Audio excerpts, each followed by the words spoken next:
I need school supplies. And I need victuals for my critters. And I need victuals for you critters. I reckon I might as well draw out enough money to last us a month or two. Reckon $10 will do it. I never could sleep a wink with all that money in the house. I told you not to drive with that hangover.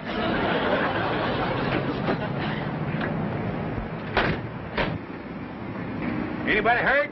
I don't think so. Well, no harm done, huh, kid? Well, not to your car, but you kind of bent our bumper. I reckon I can straighten it out, though.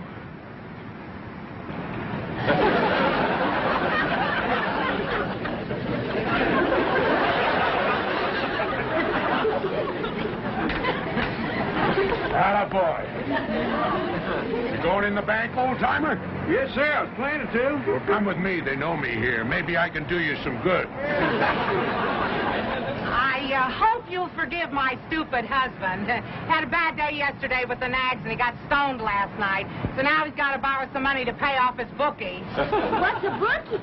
A little rat called Sam the Collector. Oh, Jim could only stay away from the horses.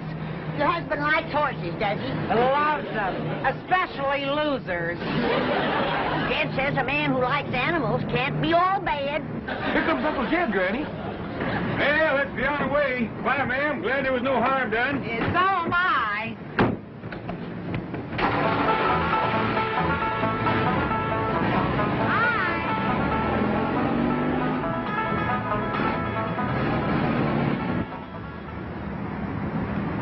What happened to you? Fall down in there?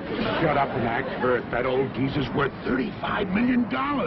What? Hey, we'll sue him for a bundle.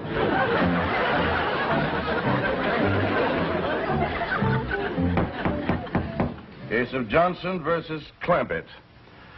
Are the plaintiffs ready? We are, Your Honor. Are the defendants ready? Mr. Clampetts. Yes, sir? Please rise when addressing the court. Yes, sir, your courtship. Your Honor. Oh, just call me Jed. Mr. Clampetts, let me warn you that any attempt at humor will be dealt with severely. You're being sued for $100,000. Do you consider that funny? No, sir. Very well. Are you represented by counsel? Am I what? By who? You have an attorney. A lawyer. Oh, no, sir. I see. You're appearing in pro per. Do you have any objections? No, Your Honor. Not hearing no objection, I'll permit your defense. Well, thank you, sir. For the plaintiffs will make his opening statement. Thank you, Your Honor. Although my clients, the Johnsons, are really in no condition to appear today, I have persuaded them to come to court so that Your Honor can see the carnage wreaked by this criminally careless family of hoodlums. Oh, excuse me, young feller, but our name ain't Hoodlum, it's Clampett. That's all except Granny, she's a Moses, and Jethro, he's a Bodine. He's my cousin Pearl's boy. Pearl's back home right now with Jethro and his sister trying to get her married. She's 18 and still single. That is enough. That's the way my cousin Pearl feels. A girl passes 18 and her chances of getting a husband. Mr. Clampett, will you please be quiet? I'm going to excuse this outburst because apparently you're unfamiliar with court procedure. However, one more infraction and I will hold you in contempt. You be seated. Proceed, Counselor. As I was saying, Your Honor, I have prevailed upon my clients to appear today, although at the cost of great personal suffering to themselves. Bailiff, if you please.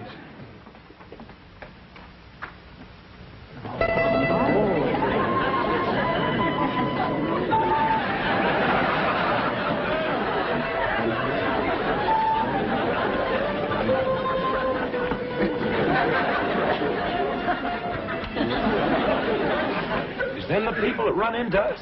It sure is. What you reckon happened to them?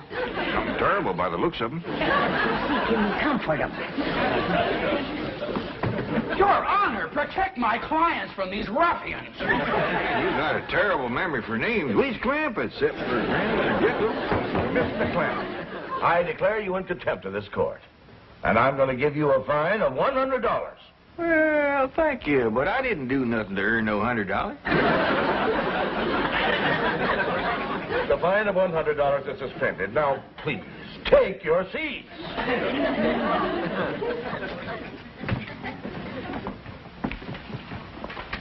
Kid, where's the $100 he promised you? Didn't you hear him, Granny? The judge spended it. What right he got spending your $100? Order in this court. The attorney for the plaintiffs will proceed. Your Honor, the maimed and broken bodies of my clients speak more eloquently than any words of mine in condemning the criminal actions of this lawless family. What'd he call us that time? Lawless? I know a family named Lawless. Awful nice folks. Raise pigs. You will prove, Your Honor, that on the day and date set forth in the complaint, said defendants did willfully and maliciously crash into the plaintiff's car, inflicting upon the bodies of the plaintiffs numerous and grievous injuries, for which we ask the court to award damages in the amount of $100,000 to said plaintiffs. He can't even remember the Johnsons. He keeps calling them the plaintiffs. There are two ways about it. When it comes to recollecting names, that young feller's pitiful. I want you to tell the court in your own words exactly what happened. Well, Mrs. Johnson and I had just driven up to the bank where I hoped to borrow some money from my favorite charity, the Horse Lovers of America. And although we've been married for 20 years, Mrs. Johnson and I are still very affectionate. Proceed with your testimony, Mr. Johnson. Well, being affectionate as we are, we sat in the car for a few moments to speak of our love. I love you, Jim Johnson. I love you, Mabel. What other man would borrow the money to help those poor old horses on their way to the glue factory? I do what my heart tells me. Mabel! What is it, Angel? There's an old truck careening down the street out of control. Oh, Jim! He's heading straight for us! Well, have no fear. I'll protect you, darling. And that's the last I remember, Your Honor. Those monsters crashing into us in an alcoholic stupor. Please. Court is recessed for 10 minutes. Who you reckon smacked into them people like that? I don't know, but they was driving something called a stupor. What do we drive, Jethro? I ain't sure, but I think it's called a Stutz. If we wasn't there, we could have helped them. Excuse me, mister. How do you get to the playground? Playground? Oh, yes, sir. He just called recess.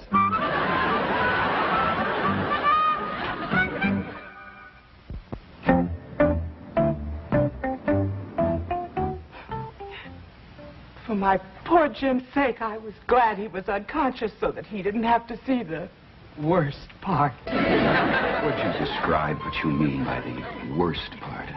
Well, you see, the impact threw my husband out of the car. There he lay on the street, broken and bruised. My precious darling. Did those insensitive beasts care? No. They actually seemed happy about it. Let's back up and hit him again. That one about knocked him 5 feet in the air. Why don't you learn how to stay out of people's way? Look what you've done to my husband. I'll bring him around. If this don't bring him around, he's dead.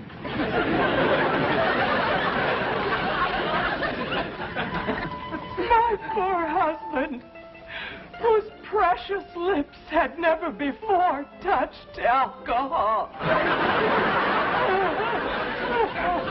Your Honor, please, sir, Mr. Judge. Yes, Mr. Clampett?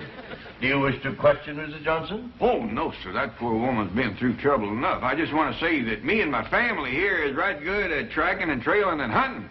And we'd be right pleasured if you'd let us go out and hunt down them rascals that was so mean to the Johnsons. Mr. Clampett, do you expect the court to take those remarks seriously? Well, I reckon I did brag a little too strong on us, but if we can't catch him, we got a hound dog named of Old Duke. He can follow our trail a month old. That's right, again. Why, you just give old Duke the scent, he takes after it. Is it possible that you people don't realize that you are the accused?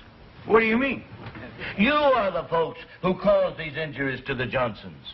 Us? Who says so? They do. That's a dad-blame lie. Wait, what is even five? Bailiff, restrain these people. What do you mean? What's right? No, you want to fight? You want to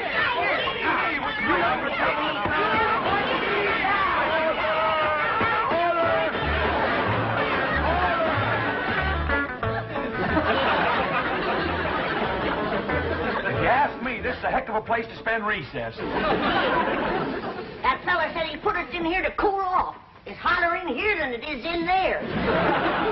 Well, there's one good thing. He's going to give each one of us $100. Fine. That's what I say. Fine and dandy.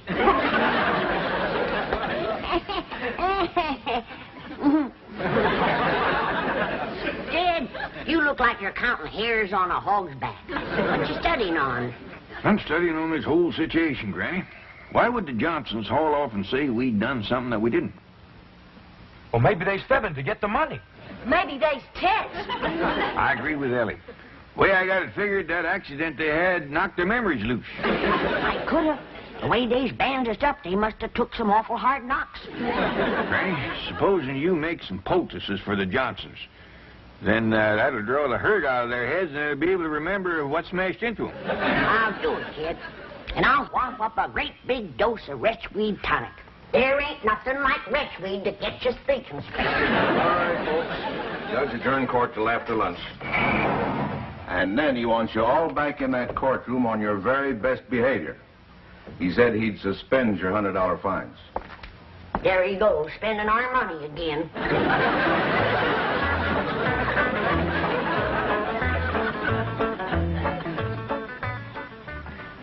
I'm going to ask the court for a judgment by default. Those hillbillies aren't coming back. They probably left town. Hope we didn't keep you folks waiting. We hurried the best we could. Didn't even stop to eat. Our piece over at our place. Granny got a lot of fixing to do. And you're going to feel a heap different when I get done with you. How dare you threaten my clients? Quiet him down, little man. Ain't nobody threatening nobody. They're back, Your Honor. All rise.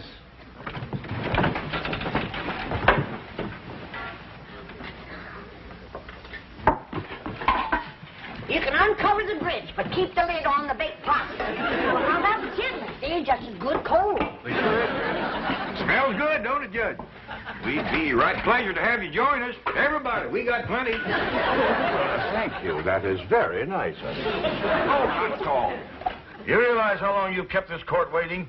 Yeah, I'm sorry about that, Judge, but we done the best we could. Granny was working like a whirlwind, baking possum, cooking grits, making tonic, and fixing poultices. I am not interested in what Granny has been doing. I wouldn't rile her up if I was you, Judge. Not on an empty stomach. Granny gets right ornery when she ain't eat all day. I am also not interested in her dietary idiosyncrasies. Bailiff, remove that food from this courtroom. Hold on. We's hungry. That's your own fault for being late. I wouldn't say too much about being late if I was you. This is the second time today you've come in here in your nightgown.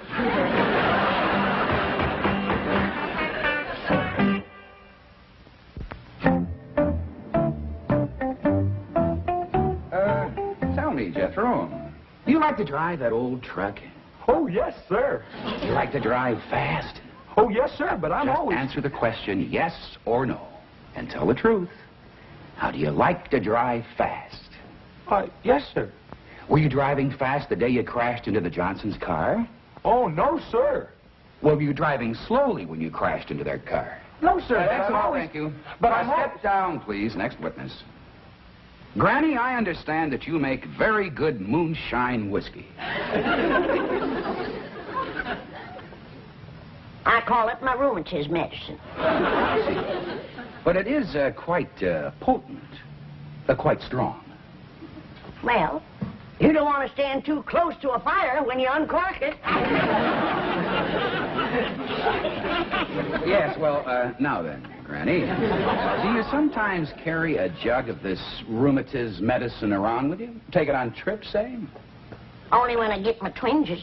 Well, were you having twinges the day you and your family crashed into the Johnsons? No, and we didn't. That's all. Thank you. Now then, Ellie Mae, when the old truck here crashed into the Johnsons' car, would you show me just where you were sitting? Well, I was sitting right there, but we didn't. That's all. Thank you. Mr. Clampett, how many guns do you have in your home? Well, Granny's shotgun, Jethro's lever action, my pistol, my squirrel rifle. You needn't go on, Mr. Clampett. That's quite an arsenal you have. Thank you. You're used to carrying a gun, aren't you? I've been toting a squirrel rifle since I was knee-high to a jackrabbit. And I understand you're quite a good shot. Back where I come from, if you didn't shoot good, you didn't eat. I see you shot only for food. Yes, sir. And you were very poor. Yes, sir. And then oil was discovered on your land, and you became very, very wealthy and moved to Beverly Hills. Yes, sir. But isn't it a fact, Mr. Clampett, that in spite of all your millions, you are still frequently seen carrying a gun?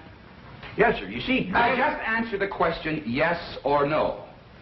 Do you, to this day, frequently carry a gun? Yes, sir. Were you carrying a gun the day you and your family crashed into the Johnsons? No, sir, and we didn't. That's all. Thank you. Step down. No, sir. What do you mean, no, sir? That ain't all, and I ain't stepping down. Not until I've said a few things. Your Honor, I object. Now, Counselor, I have been very lenient with your conduct of this case, just as I've been very lenient with the conduct of the defendants. However, since Mr. Clampett here is the defendant and will bear the financial burden if judgment is against him, the court wishes to hear anything that is relevant and pertinent to this case. Yes, Your Honor. Now, Mr. Clampett, let us hear what you have to say. Well, thank you. Well, to begin with, there ain't nobody told the real story about what happened the day the Johnsons backed into us. I object, Your Honor.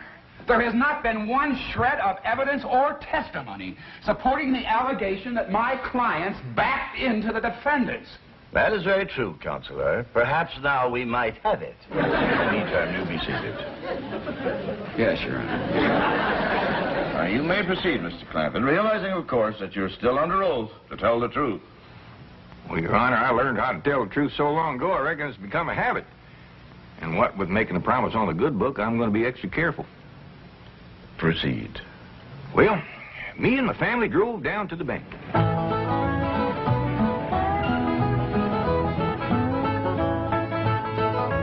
And then we drove on home, and that's the last we seen of the Johnsons till somebody come to the house and told us to come down here to the courtroom. You may cross-examine. Well, that's quite a story you told, Mr. Clampett. Very simple and very sweet. Just the truth, like I promised. You're innocent of all these charges against you, aren't you? You've nothing to hide. That's right. Then why, Mr. Clampett, did you not answer the summons and complaint served upon you by the county marshal?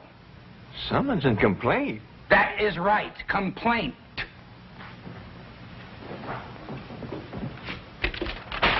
This is a complaint, Mr. Clampett. In fact, it's a copy of the one delivered into your hands. Is that a complaint? It is. Why didn't you answer it? Would you mind reading that first line there? The people of the state of California send greetings to J.D. Clampett. That just didn't seem like no complaint to us. And as for Aunt, well, Jethro says there's pretty near 18 million people in California. We just couldn't hardly see how we could get around to greeting them all back. That Further questions? Not right now, Your Honor. Court will recess for 30 minutes, after which we'll hear final argument.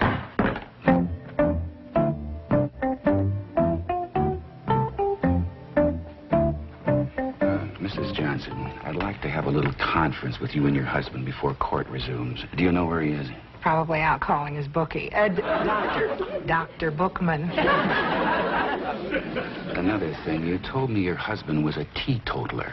After lunch today, I thought I smelled liquor on his breath. That's his medicine for pain. Mrs. Johnson, are you sure that you and your husband are telling me the complete truth about this case? What do you mean? Are you siding with that millionaire against us poor crippled people? Bodies all aching and racked with pain? It's just that Mr. Clampetts' story was very convincing. And there were no witnesses to the accident. You told me we didn't need any witnesses. You said because they didn't answer the complaint, we didn't have to bring in any witnesses. But you mean you could have brought in witnesses? All you want.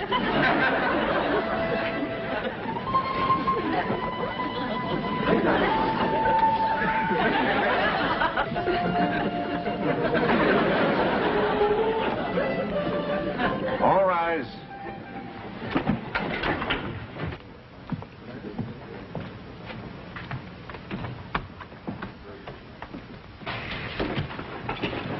Counsel for the plaintiffs ready for his final summation? Yes, Your Honor. Your Honor, sir, Mr. Judge, could I say something that might save us all a lot of time? You any objections? No, Your Honor. Proceed, Mr. Clampett.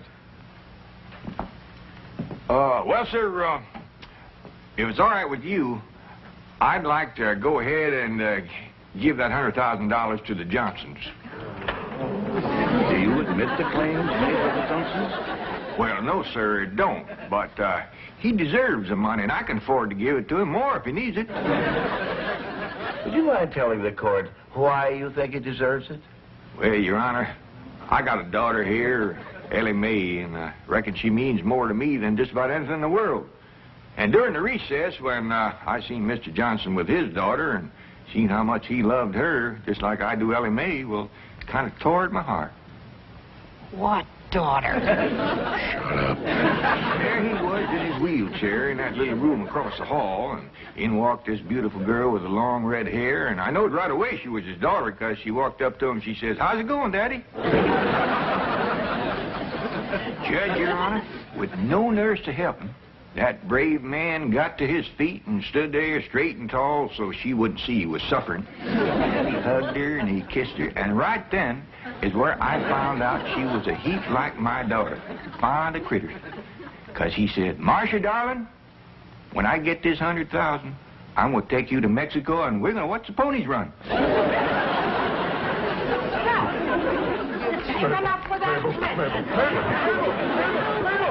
Your Honor, these developments surprised me as they did you. I asked to be relieved from the case at once. Request granted. This court finds for the defendant. Bring those plaintiffs back into this court immediately. They're to be held for perjury.